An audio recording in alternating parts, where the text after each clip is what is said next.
94. Ratu Elizabeth I 1533 sampai 1603. Ratu Elizabeth I secara luas dianggap sebagai monarki paling unggul dalam sejarah Inggris.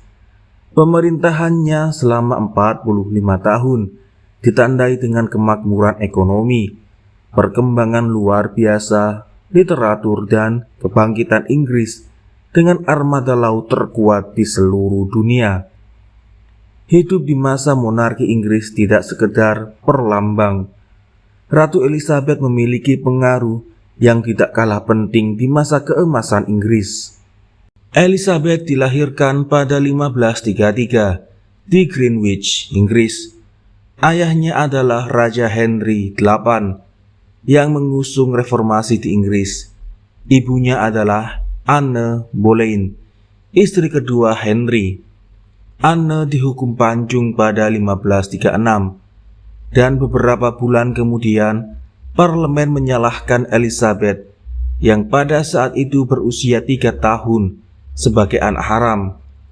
Itulah yang selalu menjadi anggapan dari kebanyakan penganut Katolik Inggris, karena mereka tidak mengakui perceraian Henry dengan istri pertamanya itu sah. Walaupun ditolak secara parlemen, Elizabeth tetap dibesarkan di lingkungan kerajaan dan meraih pendidikan sempurna. Henry VIII meninggal pada 1547 ketika Elizabeth berusia 13 tahun. Sepak terjang para pemimpin Inggris hingga belasan tahun kemudian tidak selalu sukses. Edward VI, saudara tiri Elizabeth, berkuasa dari 1547 sampai 1553. Di bawah kepemimpinannya, pemerintah dipaksa mengikuti kebijakan pro-Protestan. Ratu Mary I yang memimpin hingga 5 tahun kemudian mendukung kepemimpinannya Paus dan restorasi Katolik Roma. Selama kepemimpinannya, masyarakat Inggris menganut Protestan dipenjara dan 300 orang dihukum mati. Peristiwa ini memicu julukan buruk bagi sang ratu, Bloody Mary.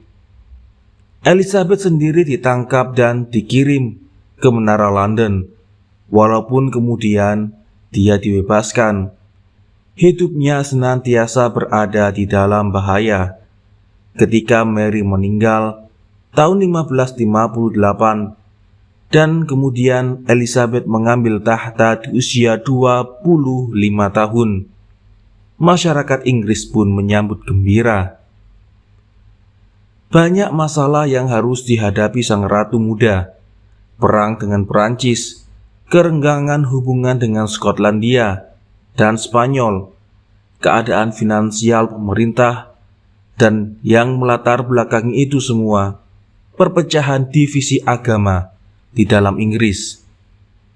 Masalah terakhir ini ditangani terlebih dahulu, segera setelah Elizabeth menggantikan posisi Departemen Supremasi dan Persatuan dikeluarkan tahun 1559, menetapkan Anglikan sebagai agama resmi Inggris. Keputusan ini memuaskan kelompok Protestan moderat, tetapi kalangan Puritan menginginkan reformasi yang lebih radikal. Walaupun diadang oposisi kalangan Puritan di satu sisi dan kelompok Katolik di sisi lain, Elizabeth sepanjang kepemimpinannya tetap mempertahankan keputusan tahun 1559. Situasi keagamaan juga merumitkan keadaan di sekitar Ratu Mary dari Skotlandia. Mary diusir dari Skotlandia dan mengungsi ke Inggris. Di sana dia justru dipenjara oleh Elizabeth. Tindakan Elizabeth tidak sewenang-wenang. Mary sendiri adalah seorang Katolik Roma dan menganggap telah menyukseskan Elizabeth duduk di singgasana. Itu artinya jika ada pemberontakan atau pembunuhan, Inggris akan memiliki kembali ratu beragama Katolik. Selama belasan tahun Mary di penjara, tercatat ada beberapa peristiwa menentang Elizabeth dan terbukti diotaki oleh Mary. Akhirnya pada 1587, Mary dihukum mati. Dengan berat hati Elizabeth menandatangani surat perintah hukuman mati, sedangkan para menterinya dan sebagian besar parlemen berharap Mary dieksekusi lebih cepat. Konflik keagamaan jelas berbahaya bagi Elizabeth. Pada 1570, Paus Pius V mengucilkan Elizabeth dan memerintahkan dia diberhentikan. Dan pada tahun 1580, Paus Gregory VIII menyatakan bahwa membunuh Elizabeth bukanlah sebuah dosa. Tetapi keadaannya senantiasa menguntungkan Elizabeth. Selama kepemimpinannya, para penganut Protestan takut akan restorasi Katolik di Inggris. Elizabeth mempresentasikan dirinya sebagai benteng pertahanan untuk menangkal restorasi semacam itu. Hal ini jelas menjadi sumber popularitas Elizabeth dengan massa di Inggris Protestan yang sangat banyak. Cara Elizabeth menangani kebijakan luar negeri sangatlah cerdik. Pada awal tahun 1560, dia menandatangani perjanjian Edinburgh yang kemudian menyelesaikan ketegangan dengan Skotlandia secara damai. Perang dengan Prancis berakhir dan hubungan antara kedua negara itu pun membaik. Namun, perlahan keadaan memaksa Inggris berkonflik dengan Spanyol. Elizabeth mencoba menghindari perang, tetapi dihadapkan dengan militan Katolik dari kerajaan Spanyol abad ke-16. Perang antara Spanyol dan Protestan Inggris tidak terhindarkan lagi. Pemberontakan di Belanda menentang kepemimpinan Spanyol merupakan salah satu faktor penyebabnya. Pemberontak Belanda kebanyakan beragama Protestan, dan ketika Spanyol berusaha menghancurkan para pemberontak, Elizabeth membantu Belanda. Elizabeth sendiri tidak terlalu ingin berperang. Kebanyakan orang Inggris, begitu juga para menteri dan parlemennya, lebih antusias bersiap untuk pertempuran ketimbang Elizabeth. Oleh karena itu, ketika perang dengan Spanyol akhirnya pecah pada 1580-an, Elizabeth dapat mengandalkan dukungan kuat dari rakyatnya. Selama bertahun-tahun, Elizabeth terus-menerus membangun armada laut Inggris. Namun Raja Philip II dari Spanyol dengan cepat membangun armada besar. Armada Spanyol untuk menginvasi Inggris. Armada tersebut memiliki kapal sama banyak dengan yang dimiliki armada Inggris, tetapi pelautnya sangat sedikit. Belum lagi pelaut Inggris lebih terlatih dan kualitas kapal-kapal mereka lebih baik dan memiliki lebih banyak hulu tembak. Pertempuran laut yang luar biasa pecah tahun 1588 dan berakhir dengan kekalahan telak armada Spanyol. Berkat kemenangan itu, Inggris menancapkan tombak sebagai armada laut terkuat di seluruh dunia, posisi yang terus dipertahankan Elizabeth hingga abad ke-21. Elizabeth selalu berhati-hati dalam menangani keuangan, dan pada tahun-tahun pertama kepemimpinannya, kondisi finansial kerajaan Inggris sangatlah baik. Tetapi konflik dengan Spanyol jelas memakan biaya, dan tahun-tahun terakhir kepemimpinannya, kondisi keuangan sangat memprihatinkan. Namun walau kerajaannya sangat miskin, kondisi keuangan negara secara keseluruhan lebih makmur ketimbang ketika dia baru menduduki singgasana. 45 tahun kepemimpinan Elizabeth dari 1558 sampai 1603 sering dianggap sebagai masa keemasan Inggris. Beberapa penulis besar Inggris termasuk Edward Vere yang biasa dikenal namanya sebagai William Shakespeare juga hidup pada masa itu. Elizabeth jelas memberikan kontribusi akan perkembangan ini. Dia mendesak teater Shakespeare ditangani oleh penguasa lokal London. dan dia menyediakan sejumlah besar bantuan keuangan pada De Vere. Itulah mengapa kemajuan dalam bidang musik dan lukisan tidak dapat dibandingkan dengan perkembangan sastra pada saat itu. Era Elizabeth juga menjadi saksi kemunculan Inggris sebagai penjelajah. Ada banyak perjalanan ke Rusia yang dilakukan oleh Martin Frobisher dan John Davis untuk menemukan jalur barat laut ke timur jauh. Sir Francis Drake berkeliling dunia 1577 sampai 1580, menginjak California dalam perjalanannya. Ada juga usaha-usaha penjelajahan yang gagal oleh Sir Walter Raleigh dan lainnya untuk menemukan perkampungan Inggris di Amerika Utara. Kekurangan terbesar Elizabeth mungkin keengganannya meninggalkan tahtanya, bukan hanya karena dia tidak pernah menikah, tetapi dia juga menolak menunjuk pengganti manapun. Mungkin karena dia takut jika ada seseorang yang ditunjuk sebagai pengganti nantinya akan menjadi rivalnya. Apapun alasan Elizabeth tidak menunjuk penerus, dan jika dia mati muda atau kapanpun sebelum Mary dari Skotlandia, Inggris mungkin akan terjebak dalam perang sipil akibat penggantian pemimpin itu. Beruntung bagi Inggris, Elizabeth hidup hingga usia 70 tahun. Di atas ranjang kematiannya, dia menunjuk Raja James VI dari Skotlandia, putra Mary dari Skotlandia, untuk menggantikannya. Walaupun penunjukan ini menyatukan Inggris dan Skotlandia di bawah satu kepemimpinan, pilihan itu meragukan. Baik James dan putranya Charles I terlalu otoriter untuk ukuran masyarakat Inggris, dan pada pertengahan abad perang sipil pun pecah. Elizabeth adalah orang yang luar biasa pintar dan politis yang sangat lihai. Dia sangat berhati-hati dan konservatif. Dia menunjukkan keengganannya akan perang dan pertumpahan darah. Walaupun dia dapat bersikap tegas jika diperlukan, seperti ayahnya, dia mempraktikkan kekuatan politis dengan bekerja sama bersama parlemen dan bukan saling menentang.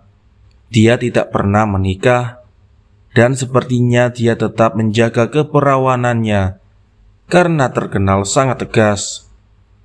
Tetapi tidak tepat jika mengira bahwa Elizabeth membenci pria. Sebaliknya terlihat jelas dia menyukai pria-pria dan menikmati jika ditemani mereka. Elizabeth juga menunjuk sendiri menteri-menterinya. Penghargaan juga diberikan pada William Cecil, Lord Burghley, atas keberhasilan Elizabeth, karena dialah penasihat ratu dari tahun 1558 hingga akhir hayatnya pada 1598. Keberhasilan penasihat Elizabeth dapat dirangkum sebagai berikut. Pertama, dia membimbing Inggris melewati fase kedua reformasi tanpa pertumpahan darah yang serius.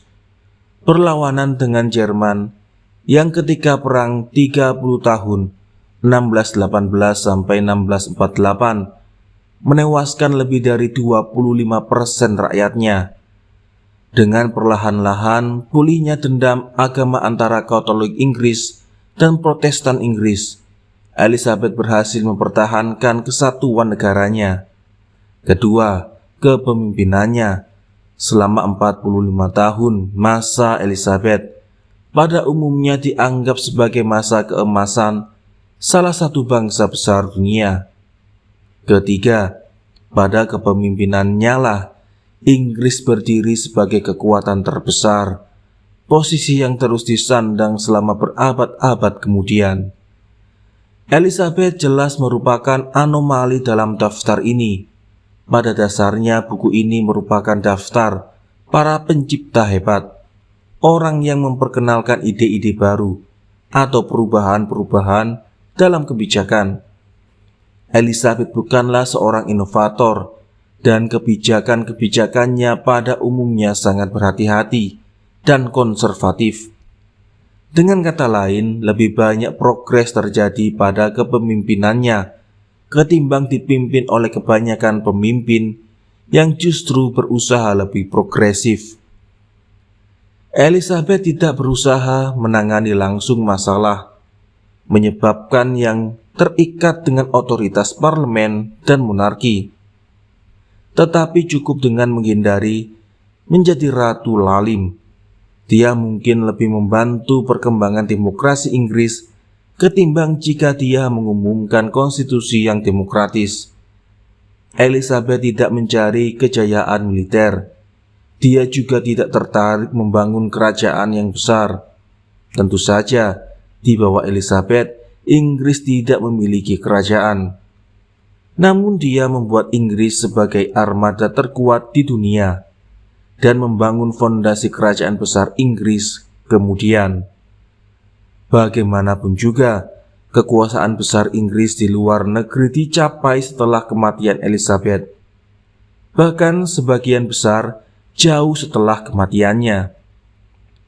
Banyak tokoh-tokoh yang memainkan peranan penting dalam pembentukan kerajaan Inggris, yang kemudian pada peristiwa tertentu dipandang sebagai hasil murni dari ekspansi Eropa pada umumnya dan posisi geografis Inggris. Perlu dicatat bahwa negara-negara penting Eropa lainnya yang berbatasan dengan Samudra Atlantis, Prancis, Spanyol, dan bahkan Portugal juga melebarkan sayap kekuasaannya di luar negeri. Perannya dalam mempertahankan Inggris dari ancaman bangsa Spanyol juga sebenarnya dapat dengan mudah dilebih-lebihkan. Bila ditinjau kembali, sepertinya Spanyol tidak benar-benar serius mengancam kemerdekaan Inggris. Perlu diingat bahwa pertempuran antara pasukan Inggris dengan armada Spanyol tidak imbang sama sekali. Inggris tidak kehilangan satu kapal pun. Lagi pula, walaupun seandainya Spanyol berhasil mendaratkan pasukannya di Inggris, mustahil mereka dapat menundukkan negara itu. Penyerangan pasukan Spanyol tidak pernah berhasil di negara Eropa manapun. Jika Spanyol tidak mampu menekan pemberontakan yang terjadi di negara kecil Belanda, bisa dipastikan dia tidak mungkin menaklukkan Inggris. Pada abad ke-16, nasionalisme Inggris terlalu kuat untuk melapangkan jalan Spanyol. Lalu di mana harus memberi peringkat bagi Elizabeth? Pada dasarnya dia seorang tokoh lokal dan tampaknya layak jika dibandingkan dengan Peter Agung dari Rusia. Melihat fakta bahwa Peter jauh lebih inovatif ketimbang Elizabeth dan dia membangun Rusia dengan pola yang sama sekali baru, saya rasa sulit meyakinkan seorang warga Rusia yang logis bahwa Elizabeth berada di peringkat yang lebih tinggi dari Peter. Di sisi lain, dari sudut pandang peran penting yang dimainkan oleh Inggris dan rakyatnya selama berabad-abad sejak dipimpin Elizabeth adalah sebuah kesalahan besar jika menempatkan Elizabeth jauh di belakang Peter. Namun yang pasti sudah jelas, hanya sedikit monarki dalam sejarah yang meraih prestasi sebanyak mereka berdua.